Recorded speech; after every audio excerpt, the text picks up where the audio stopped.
Yo, you good folks, it's Sunday night and welcome to the APAT Show. Lee, we're going to play some poker, right? What are the guys playing tonight? Well, we've got an absolute treat for everybody tonight.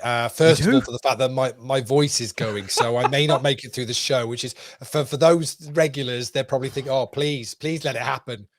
We've waited all this time for it to happen. I know if that is the case, you're not shy in picking up the mantle. Des, I'll pick up the mantle. Seeing it through if we need to, but it's a Sunday night, so we will get through this. It's the usual thing, culmination of another week in leaderboard ladders. We're up to week 31 in that.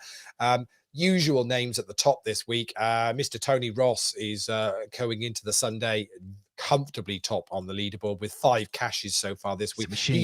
He is holding on to that step 5 status that he's got and milking us for all the tickets he can possibly fit into his pockets. Oh, no.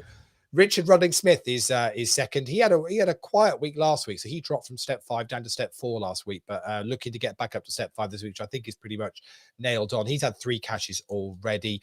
Matty Ogilvy's had a couple of cashes this week, so he's in the mix as well. A couple of faces that we don't see that often playing. Carl Rowland is in the top 20 at the moment as well. And there's the likes of Adam Burke and Ben Caird and Patrick Cusera. So there's loads of them in the mix. But it's the usual thing, 4 tournaments on a Sunday night. So 5 o'clock was the Sunday deep stack. That has already come to its conclusion. And Dominic Ginders from Austria picked up the win, $245 for that. Nice. 57 runners in that. So very well done to him. He beat Heribert Phil Koffer from Germany, who's a regular APAT player, actually. Heribert plays quite a lot, so it's nice to see him have a decent cash. He picked up $150, so that's not bad for his efforts on that. Main event tonight, $2,500 guarantee. Haven't quite made the guarantee tonight, so it's going to be $2,500, which is very nice for some players. We're already on a final table with that one, and I can see one Adam Neal is on that final table, as is Paul Bywater and your player Andreas Achille, who you were talking about last week. Achille.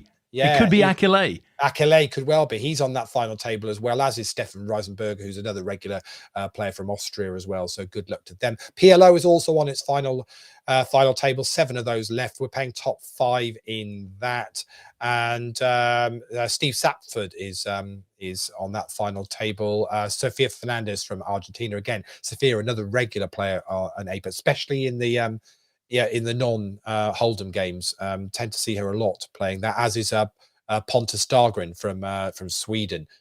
Pontus plays a lot of APAT games and has a reasonable number of cashes in that. And conclusion for the night started at 9 o'clock, 58 runners in that. So we've smashed the $500 guarantee in that. And it's the PKO Turbo, and I see one whippersnapper, young Brendan Burns, second in chips at the moment. Nice in that one. Pontus, who I've just mentioned, is playing in the PLO. He's still in that. He's 5th in chips in that. Tony Ross is 8th in chips in that. Matty Ogilvy is 9th in chips in that. All the regulars seem to 9 o'clock, final one of the week. They all pile into that the turbo knockout. So we will follow all of the action as we go. Fantastic. I'll tell you, Lee, it just sounds like it's going to be a costly night for us. I feel like an extra on the Squid Game. It could be any of the games. I just feel like tonight we're going to bleed. I'm just going to be watching all this money dropping into a great big pig. Oh, there we go. That's what it's going to be. It's Tony Ross's share just being distributed right there.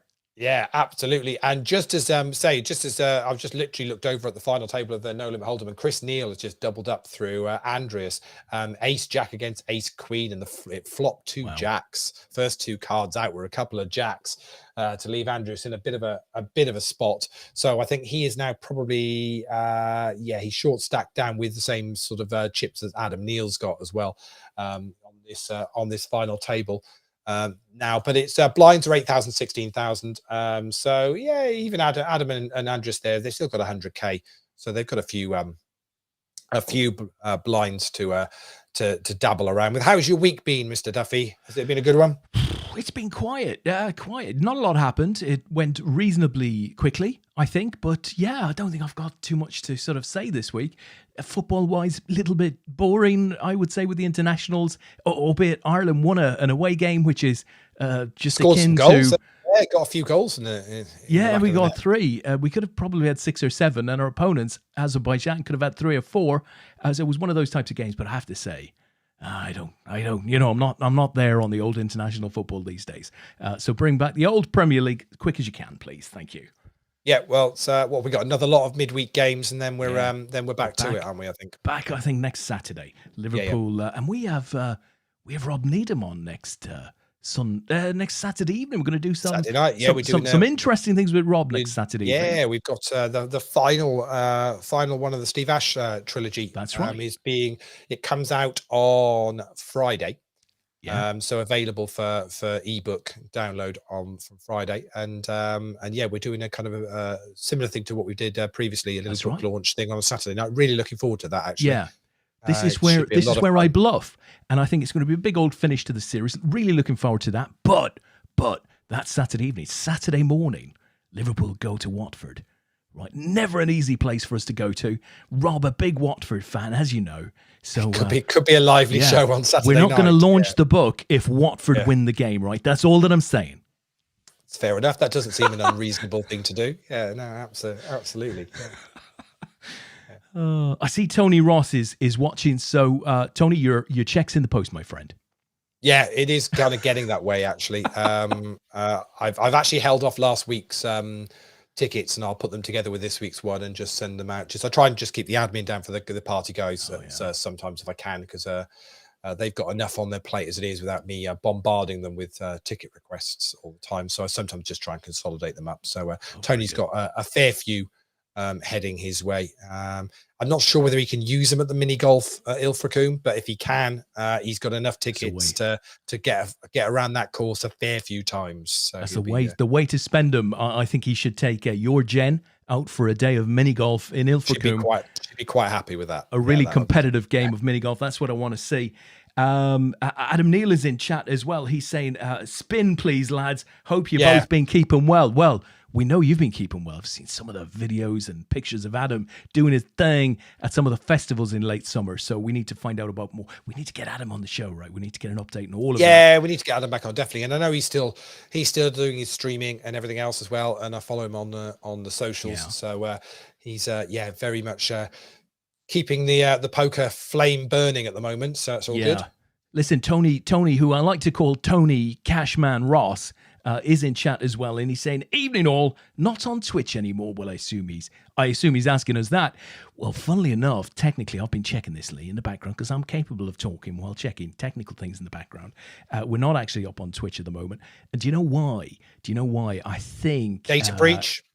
No, the data breach. Yeah, I think it is absolutely the data breach. They changed the keys, didn't they? Well, the problem is, it was all of that. And obviously the trouble is, I don't know whether any of you saw this story during the week, but it's a bit embarrassing for Des and myself, just as we're watching Stefan with the ace queen up against the king jack of Andres, and Andres is not going to get any luck there, and so he is going to depart in ninth, first out on this final table. Yeah, it's a bit embarrassing for Des and myself.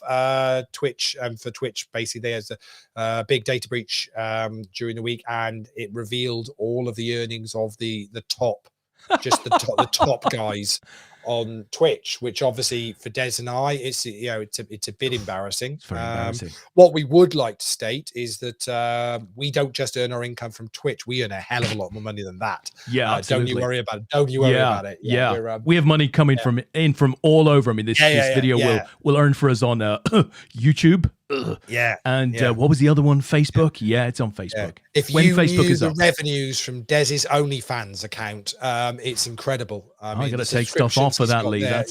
I'm genuinely working for that cash. Yeah, he only puts the good content behind a paywall these days. So if you want the good stuff, you're the juicy Duffy stuff. There we go. No, come on. Hey, I can do that. I can do that. They've not subscribed. They don't for get $10. I'm yours. So so big thing with Twitch this week. Crazy.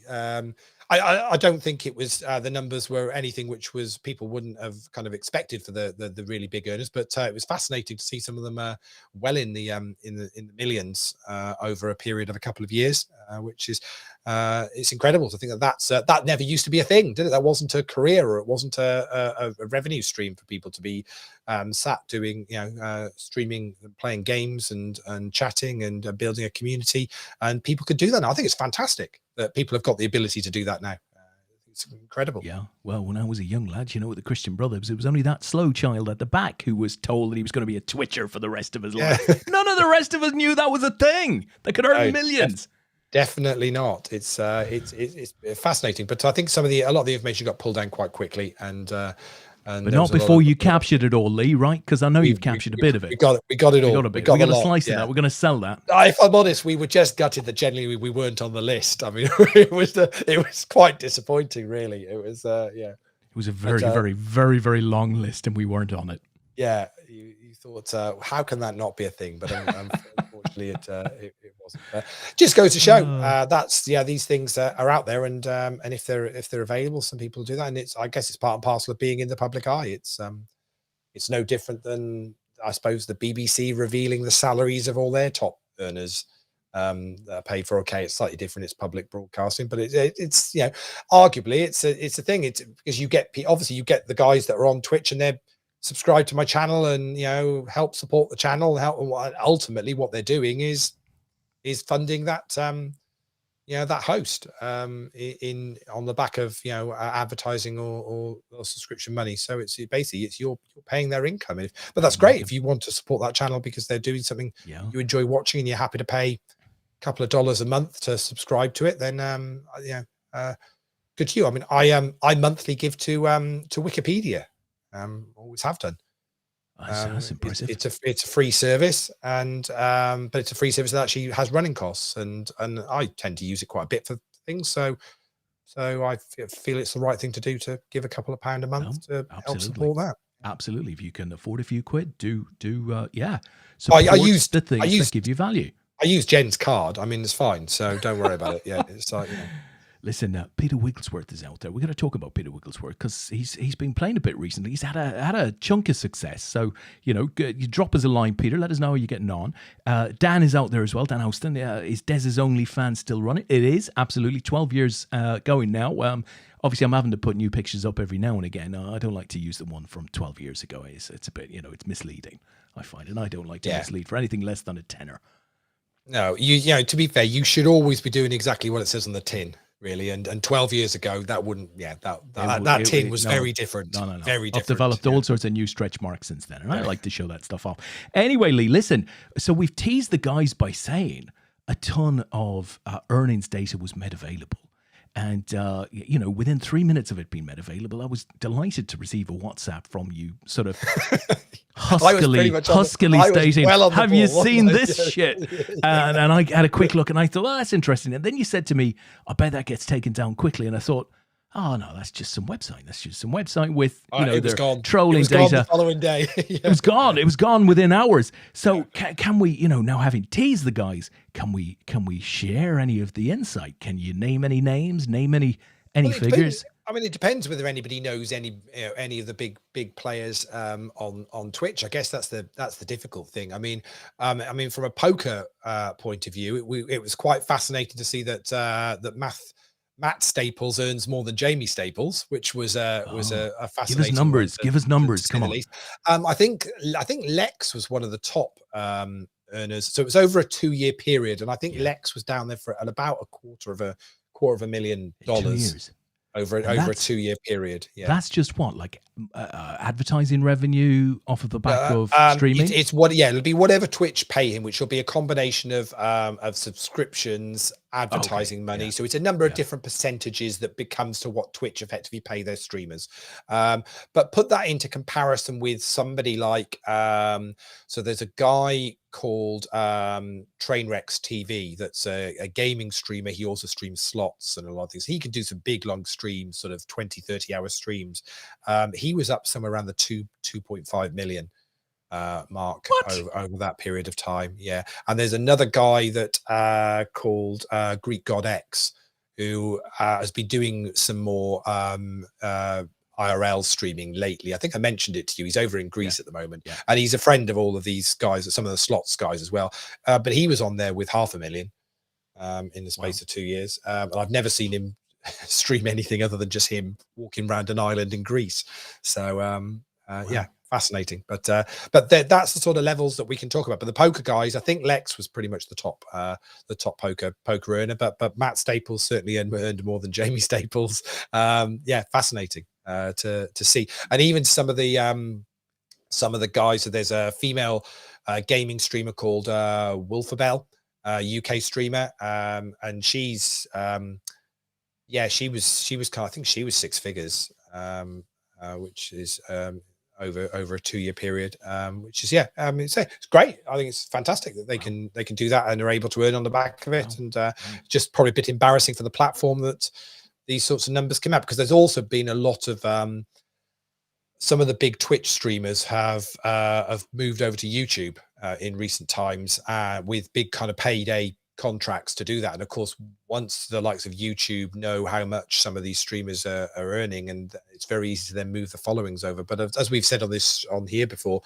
some of these streams could be getting 10, 20, 30,000 people watching of a night for hours on end. So they're marketable. It's something there for businesses and advertisers to want to get involved in. So you can see why they can earn some money from it on the back of it. That's very, very impressive. Talking about earning money, one of our most recent earners, Mr. Wigglesworth, has dropped us a line. We'll be in Luton all this week for the GUKPT, including the mini main, the Omaha, the main event, the Bounty, seniors run deep in the 30-30 today, 62nd from 488. 47 pace, pretty close to the. Is he dealing the money? The seniors? He can't be playing the seniors, surely not. He is, apparently. Survived 3 hours before, lost a flip, King Queen against nines. Following weekend, we'll be in Dublin for the IPO. So, I mean, with Pete, he was planning to go to Vegas.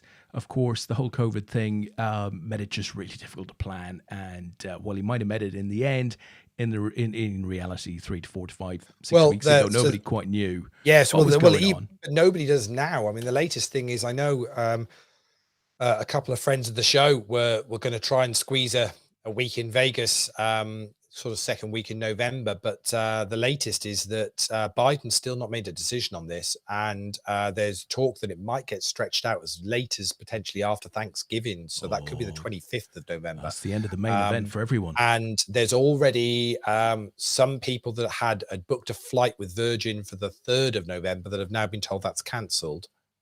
Now, whether that's a consolidation of flights and they're just basically not seeing the numbers, so they're reducing the number of flights, or whether that is a COVID related, they don't think that you're going to get into the country. I'm not 100% sure which is, but that was a genuine, because like somebody showed me a screenshot of it. So genuine from Virgin saying that flight's not happening. So it's all a little bit vague at the moment as to exactly what's going on. Yeah, well, we know one thing's for certain: they're not going to be sending those planes over half empty. So they will consolidate down, and this was the issue, right? It was bloody hard to plan, and as a result, Pete decided, I'm gonna spend some money on some of the local poker tournaments, and he's gone on and had a good run in some of those. So good luck with the IPO next week, Peter, when you go to Dublin. It'd be interesting to know, Peter, whether you're planning on playing whether you're going to play the online day one first and see how that goes, or whether you're definitely doing the trip. As we're just watching Paul all in with jacks here against Sorin's King 10. Oh, he's got out. It's the jacks that are at risk, and they're going to hold. So the best way to play jacks on a final table is just get your chips in the middle. Clearly, that's the way forward. So Adam was saying, unlucky Pete, good luck this week. Mental cash game running there at the moment. Terry Jordan involved, 1, 2, 5, 10, 25, 50, 100. It's playing. So a big old cash game in Luton. And well, I think I saw somebody say that it was at the 30-30 was this weekend, and the numbers were obscene. They've had something like 170,000 in the prize pool. Wow. Which is just phenomenal. Yeah. There's clearly a demand there, and it's been lovely to see again over this weekend. Dusk Till Dawn absolutely rammed, completely sold out with all of their tournaments again. Well, I tell you, listen, talking about Adam, and we've mentioned Adam Neal a couple of times tonight, but he did post something that piqued my interest a day or so ago. I don't know if you saw this, Lee, but I'm pretty sure it was Adam.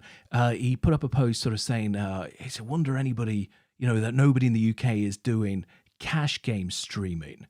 in the way Yeah, that yeah, I some saw of the that. big guys, Yeah. Andrew Nemi, Brado, and some of those guys, Johnny Vibes in the States are doing, and they're monumentally popular. And I must admit, Adam is absolutely spot on about that. It is strange that nobody's doing that. I think we're thinking about doing something along those lines. We've got some ideas that we'd certainly like to move forward with, but We're just waiting for the spy cams to turn up, aren't we? That's all we're waiting for. Yeah, it's not going to be the same if everybody knows they're there. Yeah. Shh.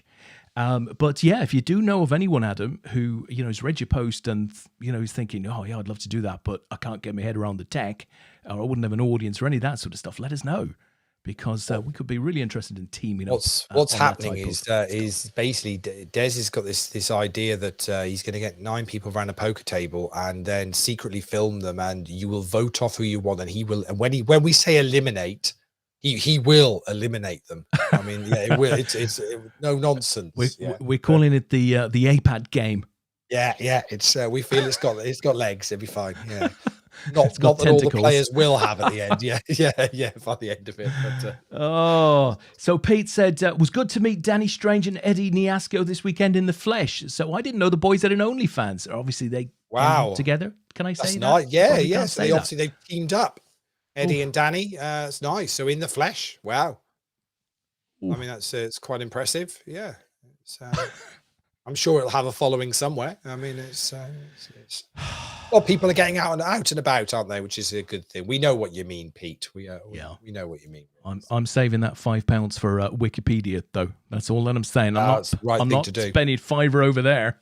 It's the right thing to do, definitely. So just keep an eye on the poker. We're down to 7. We're watching on the No Limit Hold'em. The PLO. Let me just quickly show you the PLO that's just gone into the money now. So we are down to 5 in that. So they are the 5 fighting out for the cash tonight. So, but we'll flick back to the No Limit Hold'em now. So interesting thing from the World Series this week, Des. I don't know whether you picked up on this, and I'm not going to get involved in the details of who the players were or exactly all of the finer details of it, but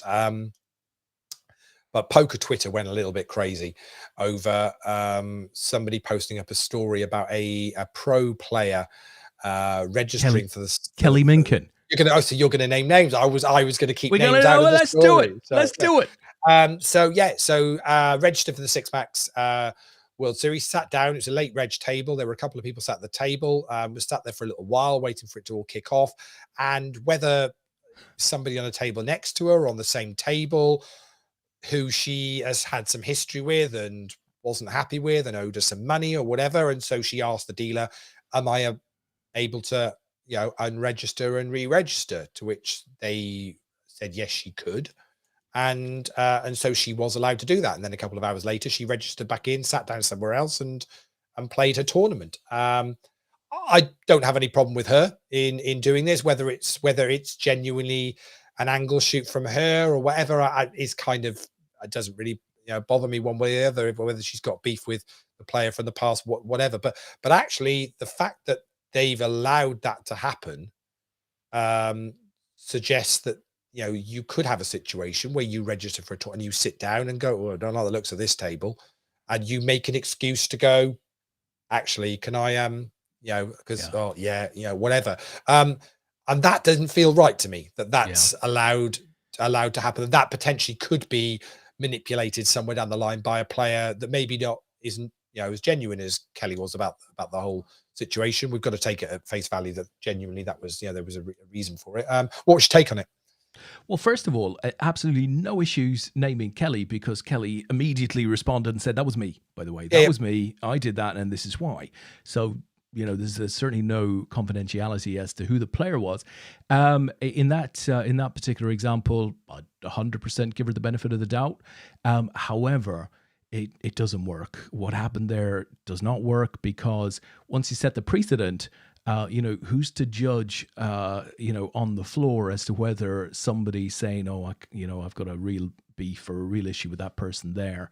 Who's to judge whether that's true or not? So you got to go by a rule book, and I don't think you should be able to do that. Now, if she wants to go all in on the first hand and chuck in away or buy in, and then rebuy into the tournament, I don't know what would happen in that particular But scenario. that's entirely her choice. She's entitled to do Yeah. that. She can do what she likes. Yeah. So for the reason that you said, certainly, there are people out there who could angle shoot, and we've all got players that we don't like playing against. They mightn't be the best players in the world, but there's people. I mean, I remember you a year and a half ago talking about. I can't remember. Was it Dan Houston or somebody who? Oh, Al. It's Al Armitage. It was Al Armitage. That's every right. time I sat down with Al at a table, I was like, you just see he had a hex mark over you, and he knew what you were doing. Yeah, no thanks. Yeah. So in that particular scenario, for sure, I don't think it should be allowed. So no, I wouldn't go for it. But I wonder if the outcome, which was that Kelly was able to re-enter and was able to sit somewhere else, and I don't know how much time there was between her stepping back and re-entering. I have no idea. But I wonder if the bigger issue, and it's been mentioned quite a few places, is the relative inexperience of a lot of the dealers that are there. Now, clearly a dealer isn't going to be making a re-entry based decision, but a dealer might well have said, you're fine to do that, go to the cage, in which case the guy at the cage is sort of stuck a little bit because a dealer, somebody within the staff has sort of said what's okay. But there has been a lot of question marks over some of the dealers who are inexperienced, many of them apparently dealing their first hands. On that day. Well, they've had to try and staff the World Series, haven't they? Which has not been an easy thing. I know they've closed down a couple of their sister casino card rooms during the series to try and alleviate that as a thing. But obviously, you also have the situation. I don't know what proportion. Maybe somebody out there will know, but there's a decent proportion of dealers that deal the World Series that from overseas that will come in and do a couple of months stint in Vegas dealing poker. So it's fascinating. Be interested to know what you guys think at home about that. So it's just a fascinating story. Say not too much of a question on the player themselves, or even the fact that it kind of the way it was kind of outed and all a bit weird, but it's just the actual the crux of it is it can't be. I can't see a way where it could be allowed, and they might have to backtrack on it and go, yes, we did that once, but actually it was a mistake, and it should never have happened. You don't want to set a precedent, right? You don't want to set a precedent, a proper one. So the good news, I suppose, though, is, particularly when it comes to talking about the dealers, is that there's been enough players there, right? So there's a lot of players going. We were all a bit fearful at one point that maybe the whole thing would be a bit of a washout, but actually a number of the events are getting good numbers, a number of European players there. I don't, doubt for a minute that the November numbers have now been hit, as we see a big hand playing out there. Crikey. King 10 versus Queen 10. Everybody got a piece of that. Both hit it on the flop, but we're going to lose Chris, unfortunately, from that scenario, which is unfortunate. So I think, Lee, the November numbers will be impacted severely. I think a lot of the Europeans who would have gone off to have played the main and a couple of events around it will not now be able to go, which would be a shame. But that aside, I've just received a message, Lee, and it comes from anonymous Dan Williams. And Dan said, bloody awful show as usual, right? I love the man's honesty.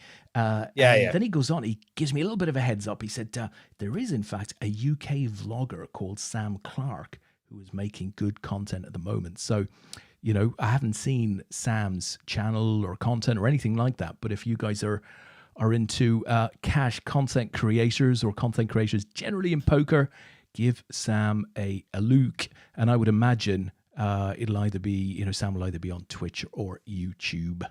So maybe Dan can, post a link up to his content in the chat box there. Excellent. Here, Excellent, that would be cool. Indeed. Bloody awful show as usual. The cheek of the man. To be fair, he's yes, it's true. It's true. I mean, Dan's streams. They don't. He doesn't have much of a following, but he's probably got more of a following than we have. So that's fair enough. That's probably got more talent than we have. But we have more equipment than he has, though. We have a lot of equipment. We as I'm often told by my my friends in the trade, either Sparkies or carpenters, whatever, that I'm very much a all the gear, no idea type of guy. So I'm comfortable with that. That's fine. Buggers, absolute Yeah. tossers. So Stefan with the ace queen, Fabio with the 10 jack, and it was the 10 jack that was at risk, and we're very quickly down to 4 players here. Des, absolutely flying through this tonight. Listen, we've had an opinion, and I like an opinion on the Kelly Minkin thing. So Adam is coming back in. I'm sure a ton of people in that room are owed money, but various people, by various people in the room, definitely shouldn't have been allowed. And of course, this is a very good point, so she wasn't expecting to sit with him at the table later in the tournament either. So, I mean, if they'd both made, final table or had been pitched to sit together, 45 players out, what was she going to do then?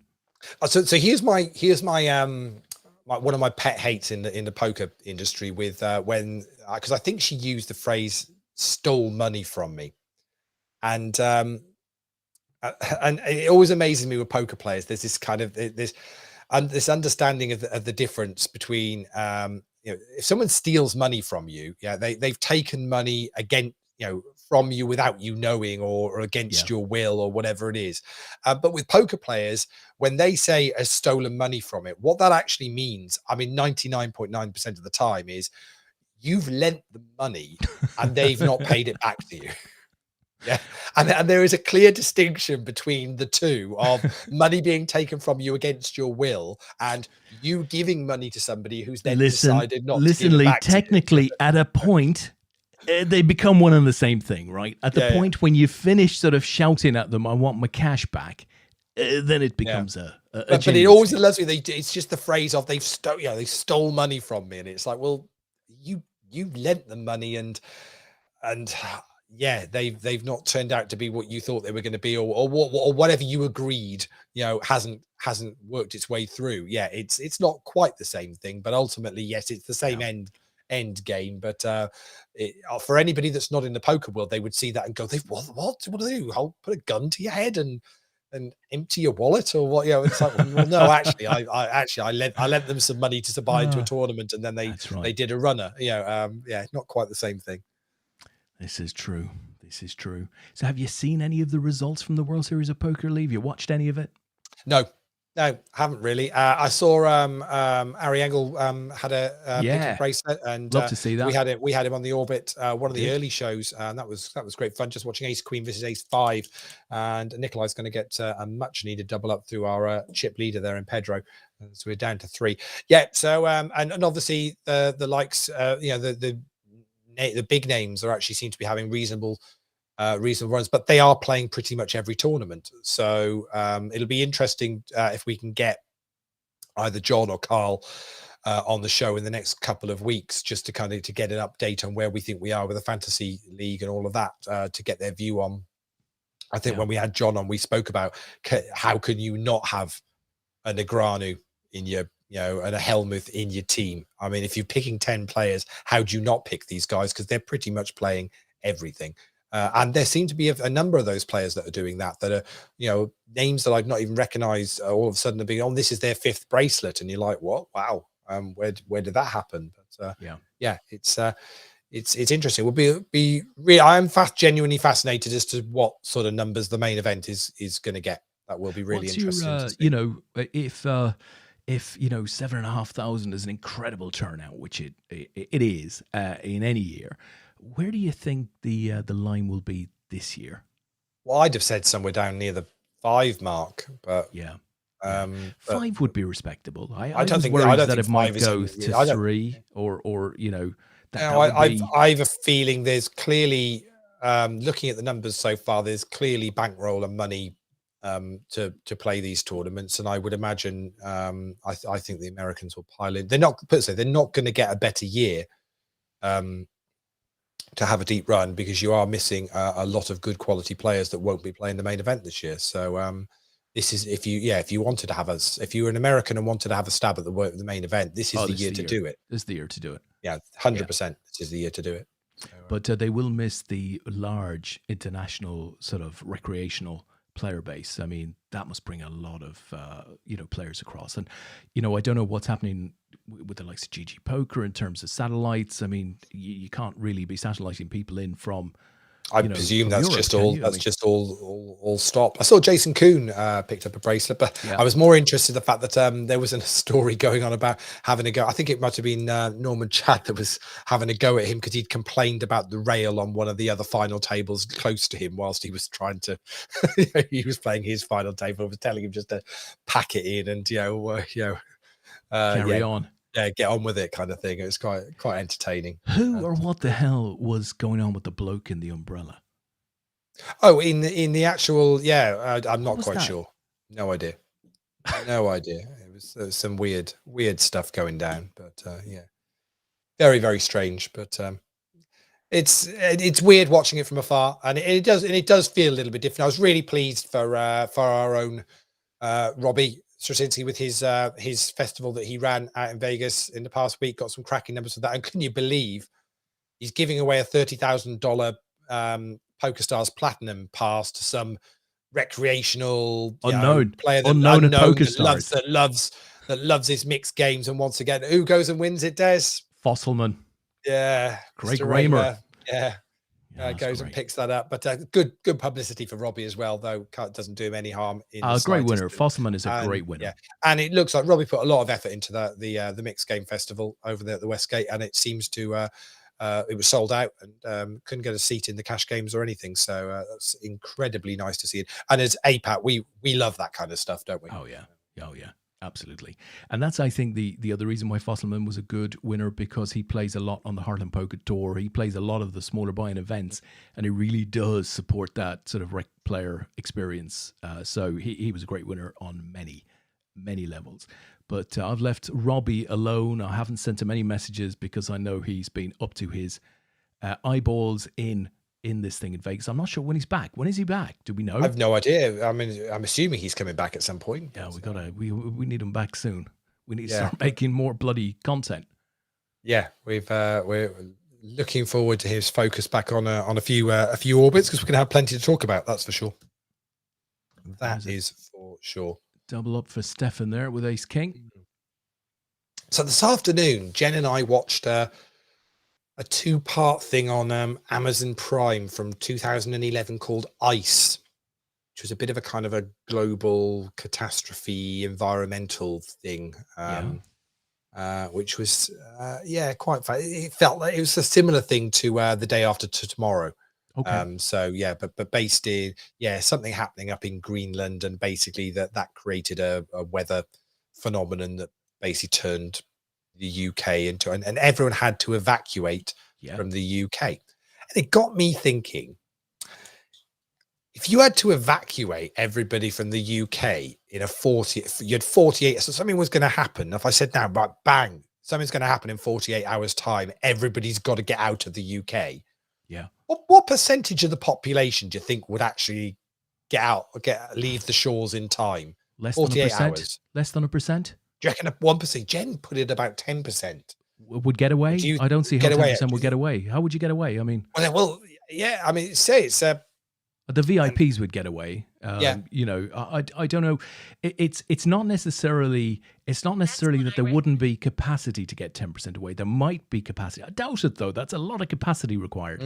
But it's more the faffing about with how do you choose who gets what seats? And if it's solely down to who gets, the seats first, then the queues are going to be, hundreds of miles long. So say you had to get all 70, let's call it 70 million in the UK. Yeah, they all had to leave the UK, even if it's just to go over to France. But they just basically got to leave the UK somehow. How long do you reckon it would take to get everybody out sensibly? Everybody. You throw everything you can at it. It's a big deal. Everyone's you're not going to get everybody, right? So let's say you're aiming for, so there's somebody there who's sort of saying, well, if we get 80% out, but it would take weeks, wouldn't it? It would take. I think weeks. So. I think so. Yeah. I think so. I reckon. But it's like everything else. There'll be early adopters, right? There'll be those who will have ways and find ways and do whatever is required to get out. They'll get out quickly. And then there are those plodders at the end who 2 to 3 days on will still be trying to figure out what to put in the case. Yeah. We're all a bit different. I guess, in that respect. Yeah, it's fascinating. It's having that preparation, isn't it? And as to whether you'd want to, how much. Obviously, if you're in mainland Europe, it's different. Because I'm saying it's just, for example, if it was something to do with, the North Pole coming, or whatever, and you had to just get south. Well, if you're in Europe, you could literally get in your car and just start driving. It's I'd not park a at problem. Southampton. I'd come stay with you and Jen. Yeah. That's that's as what far I'd do. south as you'd go. Yeah. Well, so I don't want to go any further south. See if Harry Redknapp's got. See if Harry's got room at his place. Yeah, it'd be fine. Sandbanks. Yeah, I'd be very welcome in Sandbanks, I'm sure. It'd be nice. So, but I have a question. I have a follow-on question then for you, Lee. So, the ice caps are melting, and acid water is now flowing down through the northern hemisphere. Where are you going to?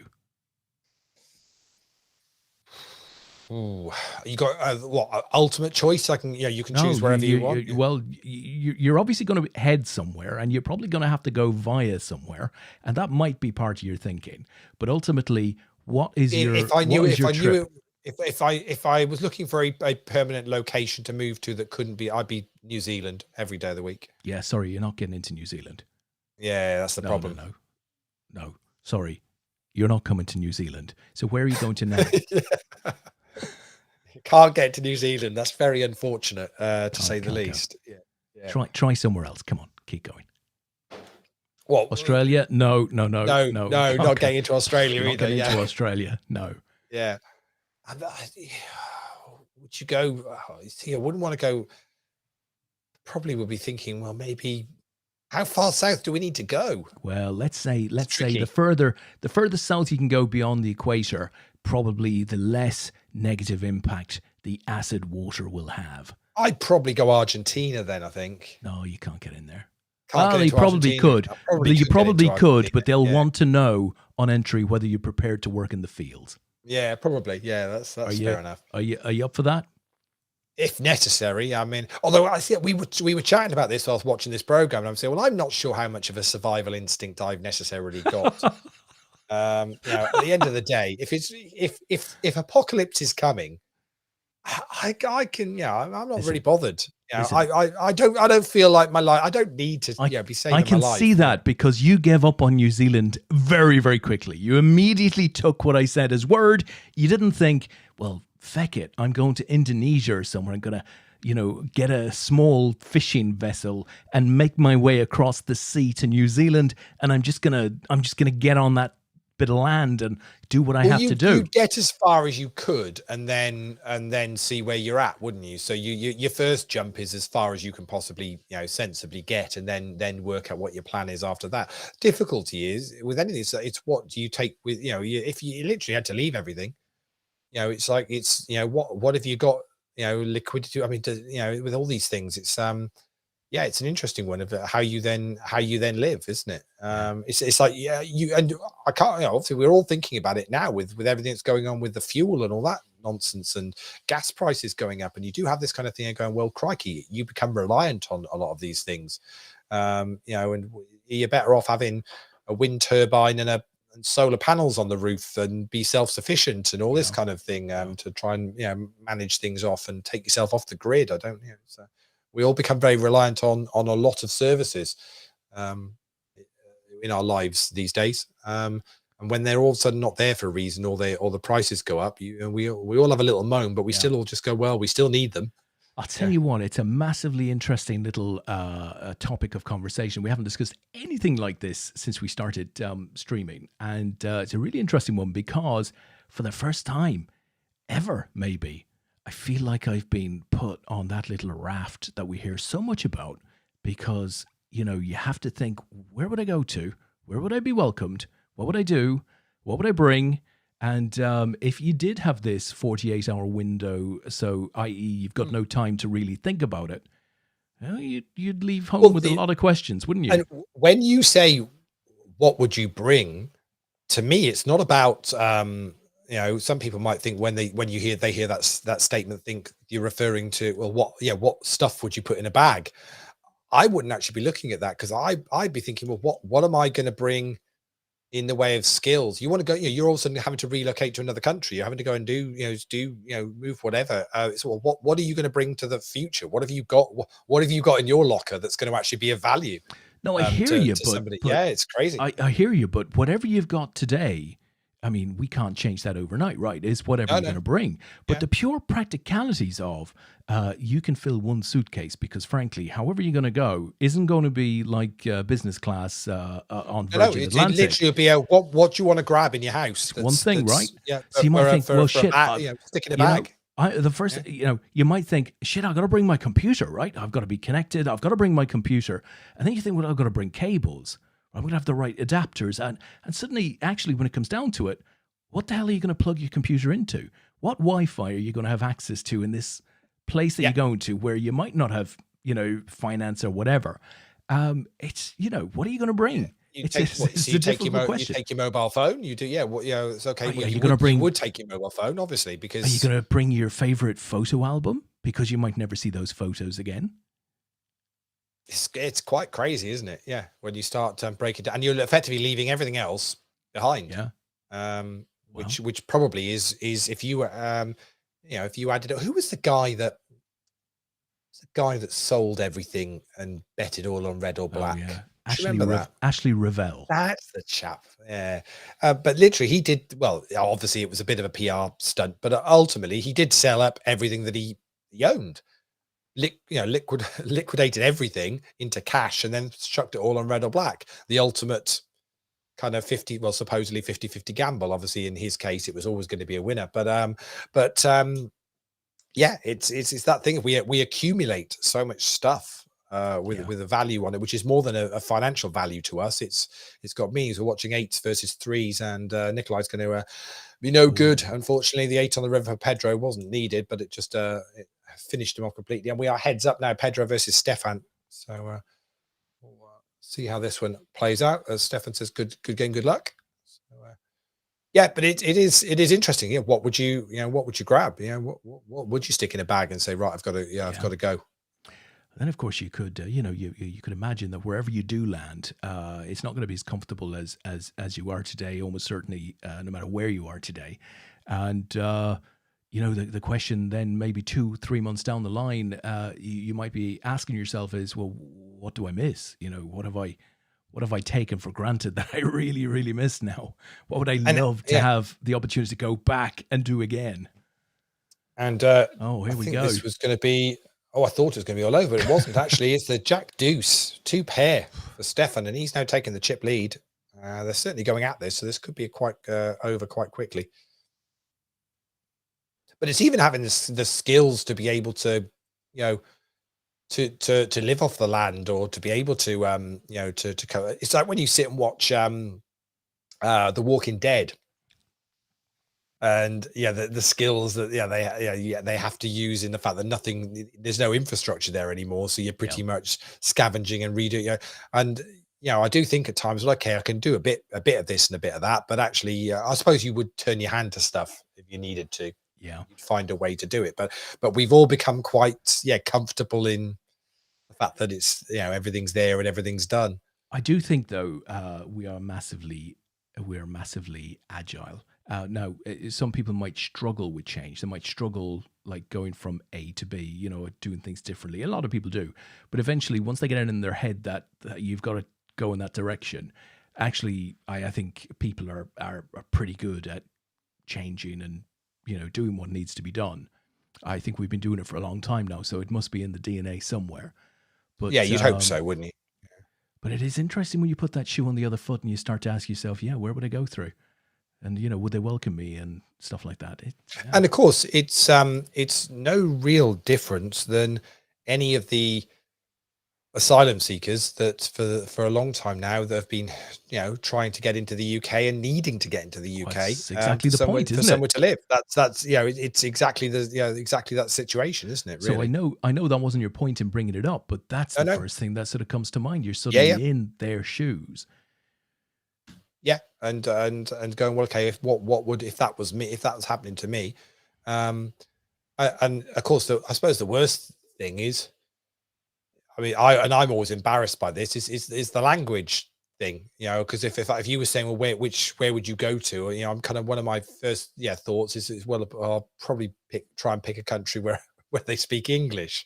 Going to America. Just because that'll be, America will welcome everybody, won't they? Yeah, it'll be fine. Trump will be back in soon. It'll be all good. It'll be fine.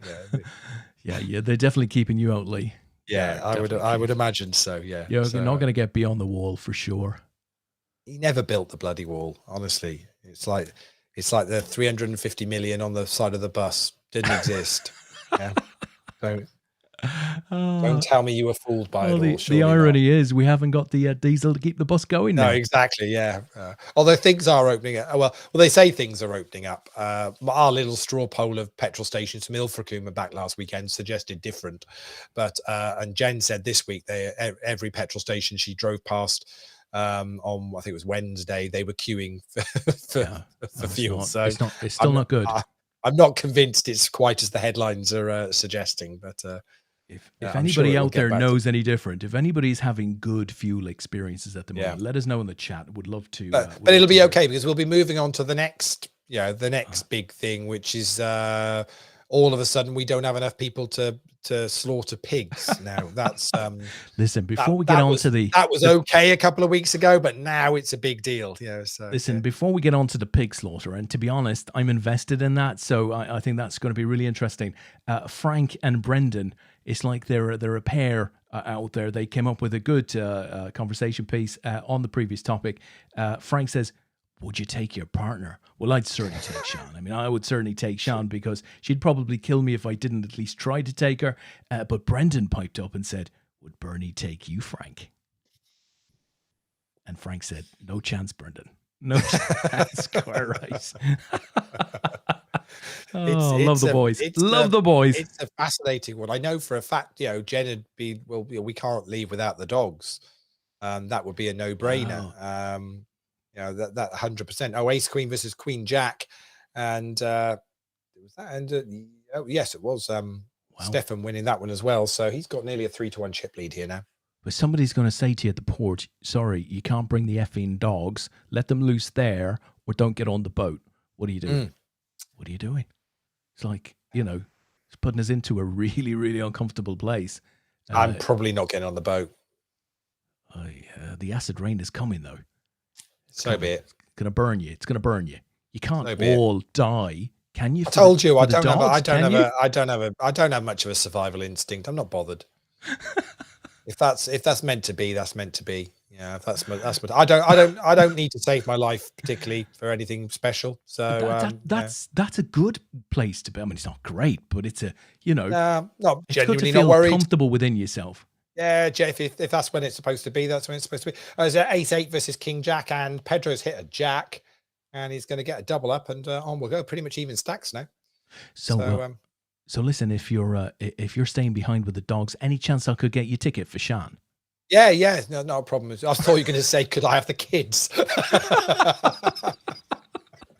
No, I don't think you'd be willing to live through that. Stick him in front of Disney Plus until the rain hits. Yeah, we'll be all right. Lee, listen, there is an old name, a name from the past. One of my favorite characters on the APAT show, one Mr. Stephen 40, is in the chat box, and he starts by saying, he cashed earlier in the week. I love Steve. Yeah. Netflix, The Minimalists, Less is More is a good watch. Stuff has no value. It clusters your life.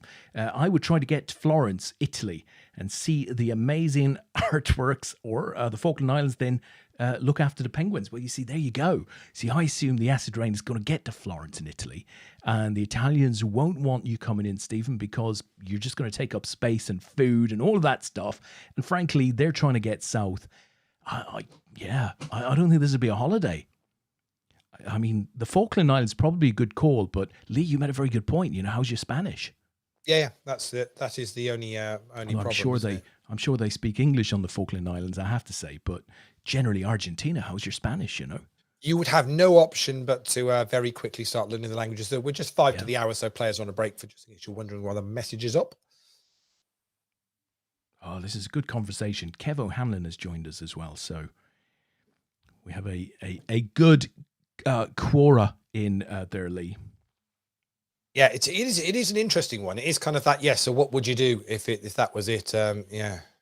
I love, I've Oh, for goodness sake, Jen is now messaging me on WhatsApp about it. Hang on a minute. Let me just get my phone up because I just flash it up on my screen. about what, Lee? Jen isn't watching the APAT show, is she, on a I Sunday think night? she's probably listening next door, to Oh, be no. honest. So that's. Can you tell her gently that you sold the dogs, right? So she says, if you take me south, I can speak French and German and understand Italian and Greek stuff. So it's not bad. It's not bad. I don't think it's.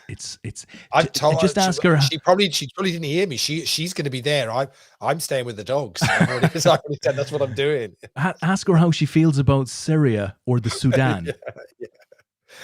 Yeah, I don't think she can speak Syrianese. I'm not sure, but Sudanese. Yeah. So yeah, it's a fascinating one. It's what would your plan be? What would you take with you? What matters and what matters to you? I think Steve hit the nail on the head with it. It's the kind of this minimalist thing of you gather stuff, and actually a lot of it doesn't necessarily have the meaning that you think it does. It's whilst it's around you, it's comforting. It's like a great big comfort blanket of all these things. But actually, when you look at what you actually really need and what you really use, even in a year, look at you look at all the stuff in your house and say, well, what do I actually use in a year of that stuff? You probably find it's significantly less than 50%. The rest of it is just there. It's just gathering dust. That's all it's doing. There's a thing called I think it's called Swedish death cleansing or something. Genuine thing, and it's where basically it's reducing clutter before you die, so that actually it doesn't have to be dealt with by your loved ones when you pass on, and it's a thing of actually just genuinely cleaning your life of things that actually don't really matter. My nan used to do it about 30 years ago, and probably when it wasn't even a thing, she used to say, oh, I don't want that. Be like, what do you want for Christmas, Nan? And she was like, well, I don't want anything. I don't want more things that are just going to fill up the house that I don't need. So I think the modern version of that is that you put all of your passwords into one email and just send it to somebody. Frankly, yeah. You just all of your accounts with all of your passwords. That's all they need now. Get rid of all of the other stuff. But frankly, if I don't have access to all of your details, well, here's an interesting one. So as a poker player. Let's not get too morbid about the end of life, but yeah, who knows? I mean, obviously you've got a power of attorney, and they can get control of your bank accounts and your other bits and pieces and get it all organized, whatever. But does anybody ever think about your poker balances or your online balances or anything? Is that even a thing? I have no idea. I'm sure not. I'm sure there's lots of liquidity just floating out there. That do the poker sites genuinely just keep quiet and scoop it up after a period of time, or what happens? Surely the poker sites must try and make an effort to do something, or not? Yeah, but I mean, I don't think you sign up with next to kin details on your no. Your poker so how account, does it? Yeah, so they're not going to go looking for you. The I don't know whether any of them have got a policy. I don't be curious to know what their policy is for when somebody. The policy. I've done this before because it's not uncommon. I think they would send inactive accounts emails to sort of. They used to just whittle away at them, didn't they? After we got 12 6 months. You got 12 months to withdraw your funds, or we'll close your account down. Of course, the money is going to go into somewhere in the balance sheet. That after 4 to 5 years, it'll become company funds. Yeah, it seems quite sad if the loved one wouldn't even know that existed, because some players can have some serious amounts of money sat in. But I don't know how you do it. What could you put in place? I suppose you could arguably. Well, it's that email, isn't it, with all of your account details, or even with your solicitor, just to say, just when you've got a will and whatever, to be, well, actually, I have accounts with these people, so you don't need to know a password to get in, but actually, you'll need to be able to contact them to let them know that I've passed on, and the funds need to come out into the estate, I suppose, as long as you've named. But crikey, I mean, how many poker accounts have you got, Des? Well, funnily enough, I opened up Sky Poker a couple of weeks ago. Hadn't been on there for ages. Did the moths fly out? Yeah, it was time? I opened it up, and there was like £83 sat there in the account. I went, holy Jesus! There's £83 sat there. I haven't been on Sky Poker in ages. How many accounts do I have with money sitting in? I thought exactly, and then I went, oh shit, that's me Sky Bet money. Sky Bet money, yeah. That's my Sky Bet money. Yeah.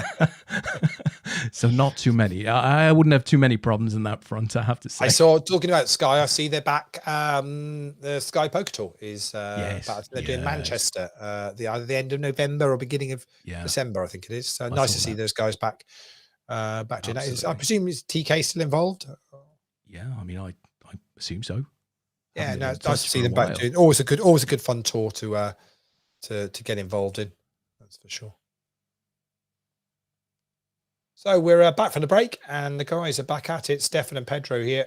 Pedro from Brazil and Stefan from Austria. What else do we still have going, Lee? And how many do we? So the PLO is very much still going. We've got 3 players left in the PLO. There they are: Constantine, Sofia from Argentina, and Rinat. Still going strong. So it's 2 Russians against Sofia from Argentina, and then we have got 5 players left in the Turbo knockout as well. Tony Ross and Matty Ogilvie still going in that, and 1 whippersnapper, young Brendan Byrne, is chip leader. So we'll keep an eye on that one as well. Well, I'll tell you what we should do, given our audience, Lee. Should we not maybe pop that up and take a little look at that, and we'll announce results on these 2 as and when we have them. But yeah, we can do that. Bear with me a second. Oh, sorry, I've put you in a. No. It's very easy one to. Let me. If I do that, then you get a very bit of easy one to privacy. fix. No, shouldn't need any privacy. Just need to. Only because I switched a few things around on my computer. So. But I do love, with Steve Fortune mentioning Netflix and the minimalists and what have you. I do love the. There you go. Should be good. Post.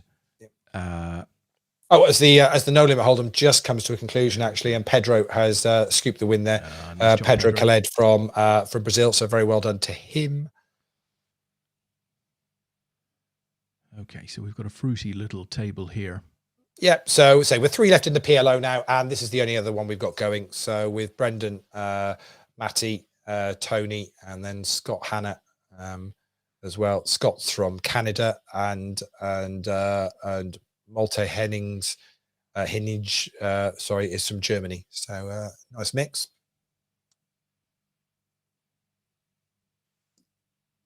Talking of Germany, the premier who's recently lost her job, or she's finished. Have you seen? No, she's definitely German. There's definitely German. Excuse me. You said she's finished. I'm pretty sure. Yeah. Okay. There we go. Sorry. No. Yeah. I was thinking of this picture of her out there with a shopping trolley in a supermarket, and the word is she does all of her own stuff at home, does all of her own shopping. Incredible story. Have you seen that? No, go for it. No, that was it. There's no joke. Is that it? Okay, right, joke. Fine. Okay, right, okay, fine. No, I hadn't seen that. She's incredible when you contrast it with. Well, when you think, everything she's doing in it, but I quite liked her. I think Merkel, she's phenomenal. Yeah, just I think they'll only quite realise what they missed as we're just watching King Queen versus Ace Queen, and Malta's hit a king, so it's going to be a full double up through Tony, and that's going to put Tony as a short stack now. They won't quite realise what they've had until a little while on, and then quite appreciate what a leader she really has been. Very unpretentious and of the people, I would say. Yeah, very much so. Just just quietly got the job. But of course, Germany's also different anyway because of the way their structure is with their politics anyway. That they're pretty much it's always kind of a coalition, mixed government anyway. So they have to work together and they have to find compromise and find ways of working. And so I think she worked well as the leader in that situation. When we try to do that in this country, we're just very critical of it all, instead of actually realizing that perhaps that's maybe the best way to go. Because then you don't have it quite as toxic as like they do in America, where it's pretty much a 2-horse race, isn't it, every time? Yeah, I don't think Biden's doing so well over there, but that doesn't come as a tremendous surprise. Yeah, but he's come into difficult times, doesn't he? As Tony's all in with Jack 7, hits his Jack, but unfortunately Matty's hit an ace. It's going to be a Jack or 7, doesn't get there, and we're going to lose Tony in fifth place. Lucky Tony. But he will be picking up $20 plus also $11 worth of bounties as well. So, but more importantly for Tony, I guess this week is some more points on the leaderboard. So is he? He must be a confirmed winner at this point. Do you think? Well, there's a couple of some decent cashes tonight, so okay. I don't want to 100% say that's the case, but I would be surprised if it wasn't going to Ilfracombe's best player. Sorry, Yanni, but I think that's Yanni cannot claim that at the moment. The way Tony's been playing the past month or so with APAT, and we've not really seen a lot of Yanni lately. I think Yanni's got to genuinely he's got to step aside, Des. I think he's got to do the right thing and go, I was Ilfracombe's #1 poker player, but at the moment, I'm just not there. That's not to say he can't get back there. It's a bit like AJ in the heavyweight boxing, isn't it? You know, it's just not at the moment, but you can decide whether he wants to get back there again. It's a long road. And you know, a tall ladder. It's hard to see him making his way all the way back up to the top. Yeah, no, it's very, very true. Did you watch the fight last night? No, I didn't, and you know, regretting it ever since, because it was obviously just an epic fight. It sounds like it was an absolute quality one. I wouldn't have. I think it was at silly o'clock in the morning, wasn't it? I wouldn't 4:30 or something. Yeah, so I'm not not that much of a boxing fan to do that, or even to pay the pay-per-view for it, to be honest. So not really. I was thinking about we've been talking about football streaming and stuff like that. Really, that's an interesting area. But I just, at a point, for example, if you were a sports streamer, if you were streaming sports watch-alongs, you'd have had Raducanu at Indian Wells. You'd have had Tyson Fury in the boxing. You'd have had a Grand Prix. There's been a lot of big events, and it's a non kind of football weekend, I guess, really, because I know World Cup qualifiers and the Nations Cup, but it's not really. Do we know what the final score was in that tonight? Have we seen that? I think France took it 2-1. They were certainly 2-1 up late on into the game. Oh, do you know there was a boosted bet on Sky for France and Italy to win, with both teams scoring in each game. I can't remember what the odds were, but I looked at it and went, oh, it won't be. They might both win, but it's not going to be both. It's not going to be all four teams scoring in those games. Not a hope in hell's chance of that. And typical that snuck in. Oh well. Well, just as I speak, I've just had a look. It did finish 2-1 to France. But I see, talking about Indian Wells, Andy Murray in his second round game. They're in the second set there. He lost the first set. He's playing Alcaraz, but he's leading 5-3 and serving in the second set. So. Raducanu's brought a bit of interest back, I think, in this country in tennis. Yeah, in a way, I don't mind her early defeat because she said it herself. It kind of it keeps your feet on the ground, and her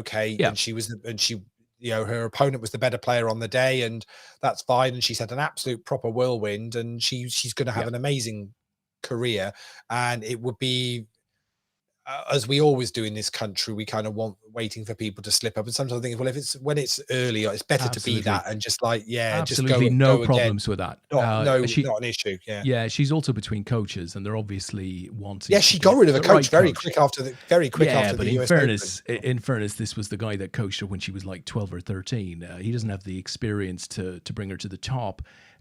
So, given the potential, she would have to have an experienced coach behind her. I completely get that.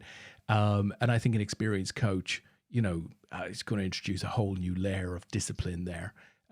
So she comes across as very, very mature.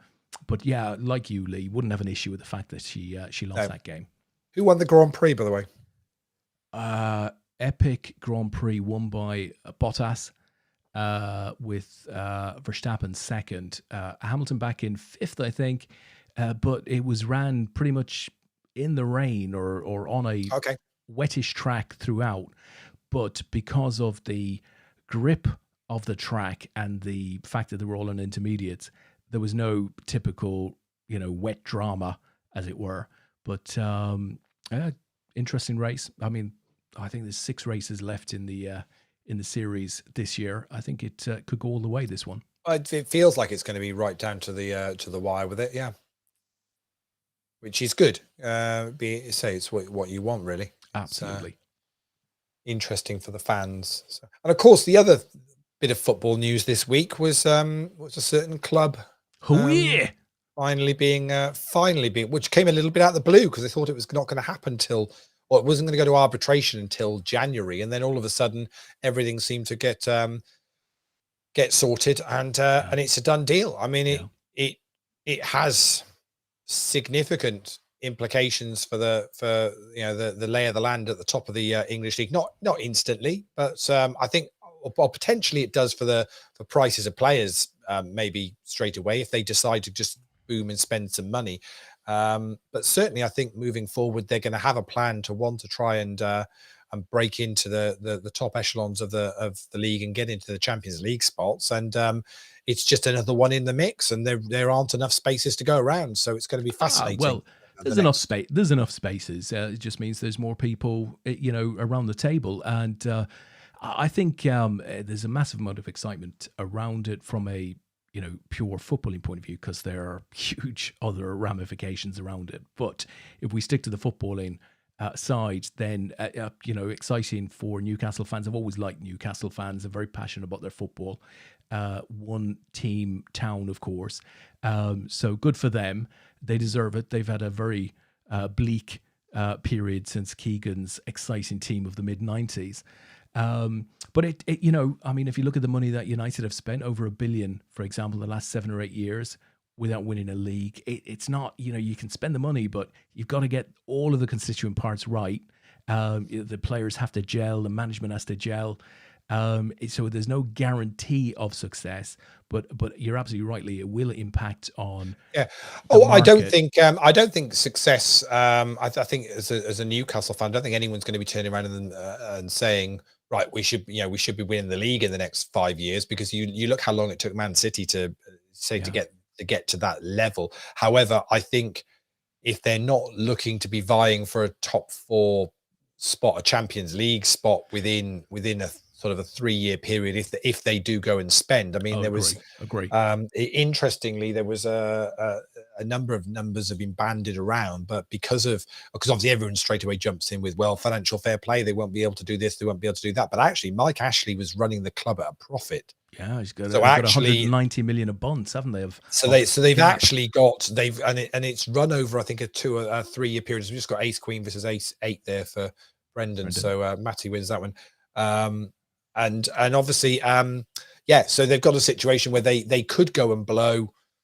I mean, it's been banded anywhere between 250 million and someone even quoted 500 million, in the next 2-3 years, where without financial fair play even being a thing. And by then they potentially will have grown the club and grown their revenue streams, whereby then they'll have closed that gap as well. So ultimately they could roll the dice here and just go, we're going to go and blow 300-400 million. They have to do. I don't know if but they've then got to try and get the players to want to come in. That's the difficulty thing. They're going to play over the odds for a lot of players, which is exactly what Man City did, Des.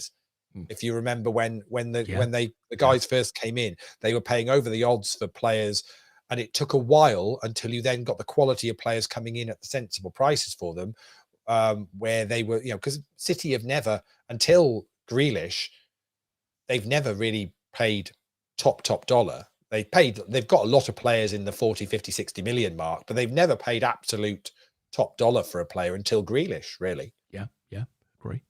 Agree. So I think it will take a while, because I don't think the very, very top level of players will come in yet, because they'll realise it'll take Newcastle 3 to 5 years to become, competitive at the highest level, to be in Champions Leagues and stuff like that.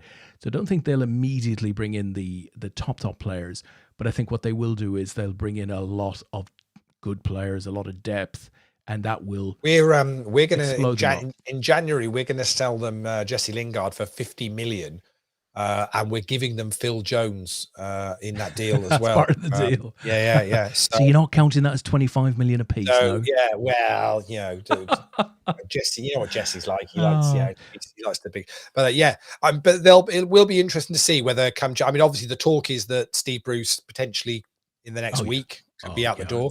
I can't believe they will get rid of him before having a replacement in, which will be, just as we're watching Deuces for Malta against Brendan 6-7. Brendan's hit 7, so that's going to be good enough, and we're going to be heads up. Right. Brendan versus Wow. Matty. Well, listen, Lee. Yeah, they've got to find the right manager who, it might not be the manager that ultimately wins them or gives them the proper shot at the Premier League, but they've got to find that manager that can now spend cleverly for the next couple of years. Yeah, exactly. That can spend, and maybe it is him. Well, I think it's got to be, for my money, it's got to be a senior figure, because they've got to bring in a lot of talent. They've got to be able to bring. They've got to be able to bring the players in. Yeah. So if it's not the right, I mean, City went through a phase of, they had Ericsson, didn't they, at one point, and then Mark Hughes, and then they got Mancini, and that's what did it. This could be over very quickly. It's going to be, I think, because that's going to be. Oh, that's what a river card for Matty. Wow. There's me saying that's going to be all over, and Matty's hit the straight on the river. Wow, that is very unfortunate. Well, listen, Lee, on the Newcastle front, so I sat down on my PC a couple of nights ago and I thought, right, I'm going to do this forensic look at PCP Capital Partners, at their balance sheet. I want to understand, what else Amanda Stavely's involved in. I want to do all of that. So I went to Company's House, found the company, drilled in. First of all, Amanda's the only director of that company. Then I had a look at the balance sheet and the most recent accounts. They'd £10 in the bank, and they debts of 3.6 million. PCP Capital Partners. Yeah, it's interesting, isn't it? £10, Lee. They got less money in the bank than I have. But obviously don't worry, because it's not the Saudi at all. Yeah, they're not involved. They're not in control of it. So it's okay. So it's all. They're not going to be on the letterhead. Yeah, it's all good. I'm not quite sure how it got through, but at the end of the day, it has. And I'd rather talk about the football of it than than anything else, because otherwise you can get into all sorts of things. Interesting. The flip side of that particular deal, I don't know whether you saw this week, but the Glazers put another significant chunk of shares up for sale this week as well, which I did love the headline it was one of the news stories was going, and the club aren't going to get a penny of it. Right. So tell me when a shareholder sells some shares in their business that they own and they give it back to the company. I mean, it doesn't happen anywhere else. So why does anybody think in the football world that's a big deal? It's like, well, no, you see, what you might see happening in the football world is that the shares might be sold to an investor who then brings something into the club, right? Possibly. But you're right. I mean, it's sensationalist. But listen, on the sensationalist front, Steve is asking you whether you have an opinion as to whether Ollie is going to be the manager of United at the end of the season. Well, I've said this a couple of weeks ago. I'm kind of getting to the point, certainly after the Aston Villa game, where I just felt, has he taken us as far as he can take us? And he's done a very good job of clearing a lot of deadwood and getting some balance back into the club. I'm at the point now where I'm not convinced that actually he's got what it's needed to try and push us on to the next level. We've got a great squad there, and I think ultimately, if things don't go okay for him this season, I'm not worried about winning a trophy, but it's about, we need to be consistent in what we're doing. We've got to strike an attacking force there of players in that squad that should be entertaining to watch week in, week out. And if that isn't happening, I think ultimately you might find he's not here by the end of the season. The biggest thing for me at the moment, though, is to know who that replacement would be, because there's not a huge amount out there that's available. As I think I said either last week or the week before on the show, there was an article by Paul Merson where he named the 3 managers that could win the title with this United squad, sensationalist or what. And I predicted where 3 I thought he was going to go for, and I was spot on. And he picked Guardiola, Klopp, and Tuchel. Yeah, so that there is actually one. There is one manager that I think would immediately change the outlook of the United team, and I'm surprised that he's not been mentioned by more United fans. I'd love to see him in the job, and that is Steve Bruce. Bring him in. Oh, I thought you were going to say Ted Lasso. I thought that's where we were going. I thought we were going down the Ted Lasso route. I think what I've said is far funnier than Ted Lasso, to be honest. Oh, and this could be all over. It's a race to the end. Deuces need to hold. And they do. They do. And that is going to be that one done. And so we have just got the one game still going. I will just bring that one. Well done, guys. Bring that one back up on the screen. Let me just switch the there we go. Put the PLO up over that one. So yeah, just Sophia and Constantine playing heads up in the PLO. So we'll just watch that come to a conclusion. Then I can give you an update on where we're going to be with the leaderboard this week. Well, I mean, I feel a bit sorry for Steve Bruce, really. He's not done a huge amount wrong there. He's not really been given the money, but the fans never really took to him. I think the fact that he was managing Sunderland in the past was never going to help him in any way whatsoever. The other thing, listen, and the true, the same can be said of lots of managers, but he doesn't have cry a lot, Lee. The penalty was never deserved, and the offside he didn't see, and it's always that sort of stuff, and that just winds people up. After the trouble is when you look and see what Rafa did with that Newcastle squad, and you kind of go, so it's doable. It can be doable. I mean, we funnily enough, we mentioned managers out of work last week that we were surprised were still not in a job. And one Eddie Howe we mentioned last week, or you mentioned last week. He's in the conversation here, isn't it? Yeah, it would be interesting to see whether they decided to go, actually, we'll go for him, give him a pot of money. Let's see what he can do, whether he can build a squad. And again, I still have the view that whoever they put in place now, I don't think they'll be looking at being the one that eventually lifts the Premier League title for them, if that's where they have ambitions to get. I don't think that'll be this manager, but it's finding that person that can come in and improve the squad. It's the wing we always talk about. We talk about Klopp at Liverpool. He improves players, and they want someone that's going to come in and be able to improve the squad they've got, and then add a number of quality players into that as well, and manage those off for a period of time. It'll be fascinating. Very clear vision of how the team should play, and then they buy appropriately. They buy to that vision, so that if ever you lose a player and you're going to put another player in his place, player is injured for 3 or 4 weeks, the player that comes in his place, whether he's come from the academy or off of the bench, knows his role. But you know very well that every single football agent on the planet will be, getting in contact with Newcastle come the January transfer window, looking to try and place players. As we speak, Jimmy Five Bellies is over there at St. James's with a list of names. I know he is. I think he might have passed away, so he might not be. But if he's still alive, he probably is. Yeah, it's going to be interesting. Interesting times ahead. That is for sure. So we're watching Constantine and Sophia playing out this PLO final table here. But I can confirm it was touch and go, though. Des, I'll tell you what, with Matty picking up a win in that turbo knockout at the end there, heads up against Brendan. Matty ended up on 181.41 points.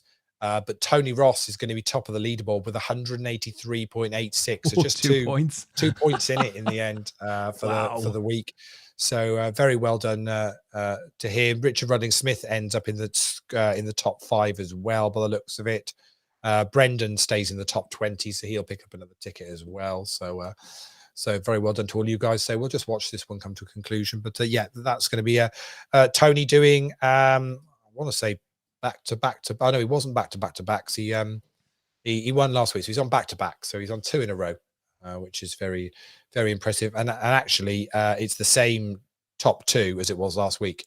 So Matty was second last week, and yeah, it's same order this time. And they say they're cashing. Tony cashed in 5 last week, 6 this week. Matty cashed in 6 last week, 4 this week. It's really super consistent from the guys. Yeah, that's very good. And genuinely hats off to them. It's really really impressive, to say the least. Very, very good. And of course, don't forget that leaderboard ladders, it's going to be week 32. Starts all again tomorrow night. We'll kick it off on a Monday night with the what do we play on a Monday night? It is the 6 Max PKO at 7 o'clock, and then it's the PLO 8 at 8 o'clock. The PLO 8 on a Monday night is a lovely tournament. It's a $5 entry. It always goes longer than anything else of the week, because bloody Pete Wigglesworth talked me into changing the structure when we set this up originally. He was moaning at the structure. Oh, could you not stick another minute on the level? It'll be good to play. It'll be good to. So now I always make sure that Mr. Wigglesworth plays it every week, because if he doesn't, I'll be after him for why he's not playing. Change that back. But it genuinely, it's a lovely structure on a Monday night at 8 o'clock. The PLO 8, straight PLO 8. There's no knockout or anything like that in it. I say it always gets some nice runners, but it always goes on till about 12:30. By the time it's finished, it's always normally the latest one of the week for me these days now is a Monday, and it's all Mr. Wigglesworth's fault, because he wanted a better structure on it. So we've never changed it. We just left it as it was. So yeah, I don't know whether Pete's ever seen his because I know you posted up because sometimes our opening credits play on the show, and probably people don't by the time they've logged in, they missed the opening credits, but you popped them up in the Facebook group this afternoon, didn't you? But I don't know whether Pete spotted his little mention in the intro. He's in there. If he's not, he'll have to go and check it out. But he is up in bright lights on our opening credits now of the show. So it's good. Oh, that's fantastic. I do like those opening credits, I have to say. Yeah, so we got a few mentions for lots of different people, lots of little they call them Easter eggs, do they, Des? I'm not sure. I've seen films and little Easter eggs in there for Well, the minute you within the first couple of seconds when you see Trump up there, make poker great again, you know what to expect at that point. This is a summary of the APAT show over the last 18-20 months. Yeah, it's all good stuff, and we'll carry on doing this. I think the numbers are steadily going up. We're expecting that to happen as we get into the kind of autumn and winter months, and gradually we're going to see more stuff opening up, and looking forward to being able to do more bits and pieces. And I mean, we had plans. We were hoping if we could have got over to the World Series to be able to have done some stuff live from Vegas into the show. That was the plan. Top of the list of what we were hoping we were going to be able to do this autumn. But that's just not been a case. So we'll have to hold that off until the new year. But it's going to be exciting times. I think with Dusk Till Dawn being sold out at the moment, that's nice. So we'll let those guys, get up to speed on what they're doing. I know they're heavily recruiting as well there, because they've trying to get to get more dealers in. I think they're comfortable with what they've got in place at the club at the moment, and it's great to see everyone supporting that. Funnily, if Des and I said during the week we're going to have to take a pop up to Nottingham at some point and go and play a tournament at the weekend. I give that world. I wouldn't think it'll be a million miles off. I know Rob was really keen on announcing a big festival in January. I think he was originally hoping to do. So I'm going to assume that's going to be something like a Millions or something along those lines. I know they just ran a Millions in North Cyprus, didn't they? That was the first one back. So yeah, it'll be good to see. So things are gradually opening up. And the Grosvenor tour has just been a huge success. They've been getting some spectacular numbers at all of their events. So there clearly is an appetite for people to go back and want to play. No question. And we're just finding our right moment to do that. We don't want to rush into anything with that. As Peter mentioned, the IPO over in Dublin is happening. I know the Malta events, they decided to hold off on those, which would have been in the autumn. So we'll see what happens. And of course, even though we're missing out on the World Series now, I would imagine that's going to be back into its normal summer slot next year. pretty much. So that's going to creep round a lot quicker for anybody. So we've got an all in and a call here. And that's going to be that. Sophia's going to win that. So that is going to be that one done. I don't think that's going to change anything on the leaderboard. I'll wait for you to update those, Liam. We'll put them back up on screen when you're good. I'll just double check, but I don't think it's going to change anything. Let's have a look. No, it doesn't. It still keeps Tony and Matty at the top of the table. Let's see if I can bring that up on the screen. Let's have a look. If I switch to table 2.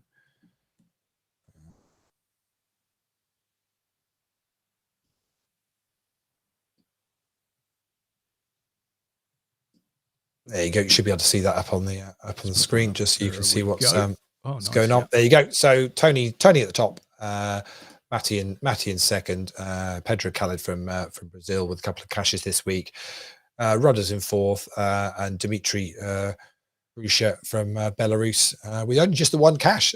So you can just have one cash and get yourself into the top 20. So wow, it is doable.